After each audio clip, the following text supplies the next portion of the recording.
Hey everyone, it's me Pratima, and in today's video I'm going to be talking about two of the most hyped budget smartwatches right now, the Realme Watch S2 and the CMF Watch Pro 2, both of which start at exactly 5,000 rupees in India. I have been wearing these two side by side for a couple of weeks now, raising a lot of eyebrows along the way so that I can give proper advice on which one's right for you. Okay, I want to start with the design side of things first, and you can clearly tell that the designers at Realme and CMF had completely different ideas on how their smartwatches should look.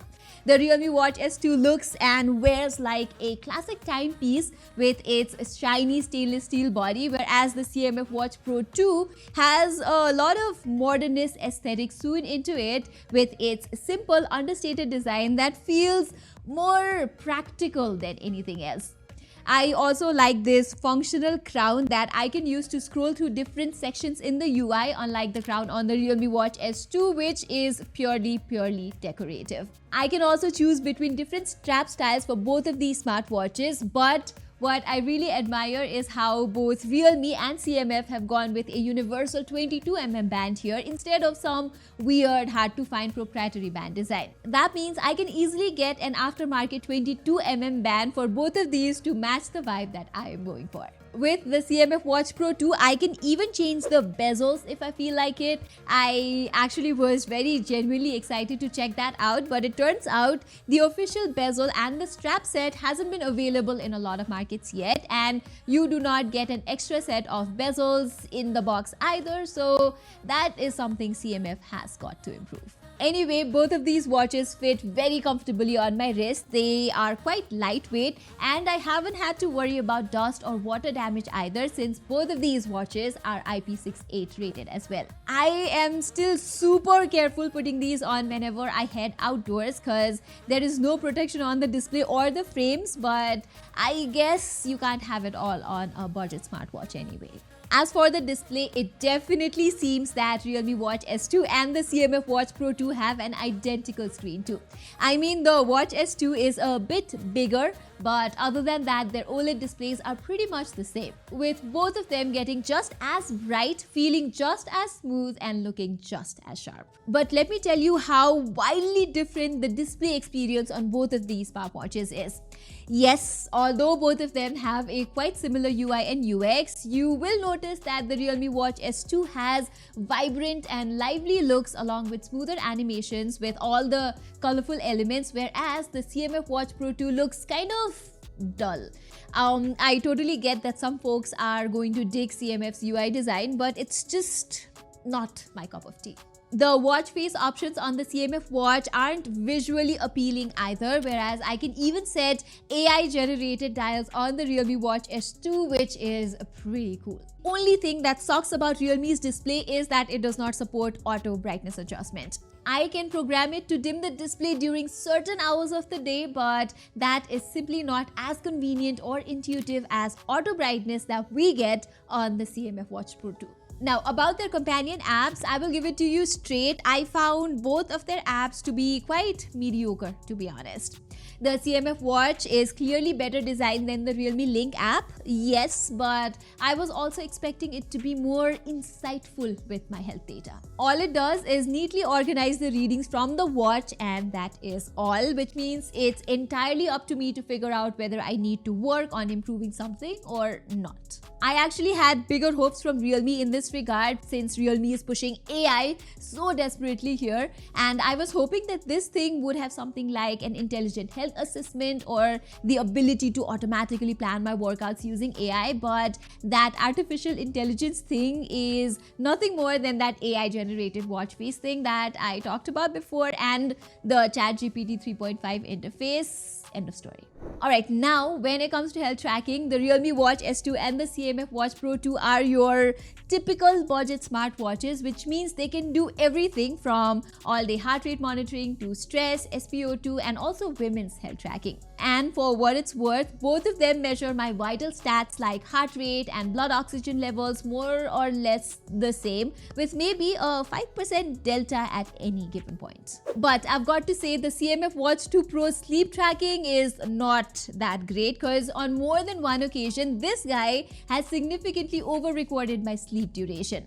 As you can see, the Realme Watch S2 got the time I went to bed and the time I got up almost spot on, while the CMF Watch somehow recorded nearly 3 hours of extra sleep, which is simply not true. I also remember this one time when the CMF Watch seemingly thought that I was sleeping in the middle of the day when I was actually just sitting in my bed watching Netflix. As for fitness tracking, I can log over 100 different exercises and also customize them based on certain goals on both of these smartwatches.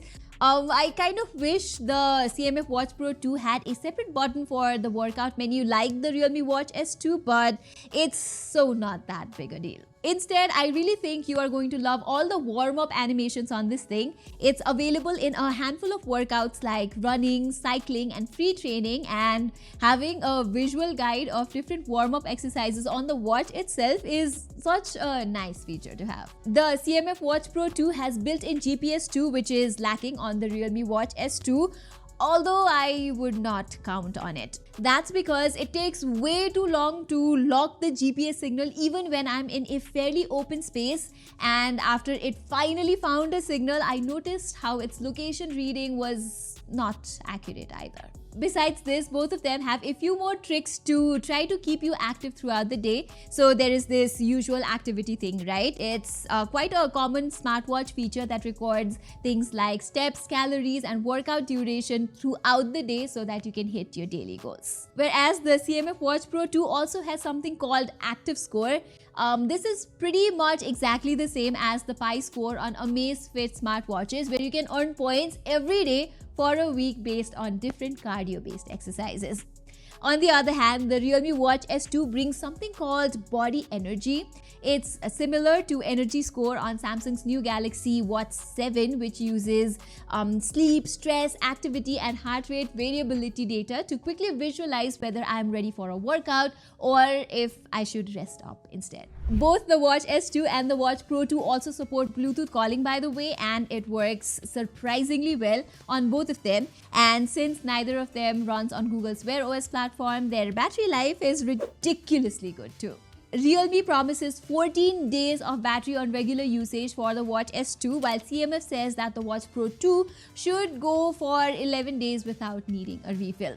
And yeah, when I kept all the health tracking settings exactly the same on both of these smartwatches, which includes continuous heart rate, SpO2, and stress monitoring, the CMF watch died in like 8 days, while the Realme Watch S2 comfortably lasted me 3 to 4 days more. Alright, so I think I've talked about everything there is about both of these budget smartwatches, so I want to wrap things up now. And let me once again say that for some 5,000 Indian rupees, the Realme Watch S2 and the CMF Watch Pro 2 are two of the best budget smartwatches that you can buy. They check a lot of boxes, like a lot. But if I had to pick one out of these two, I think I would go for the Realme Watch S2.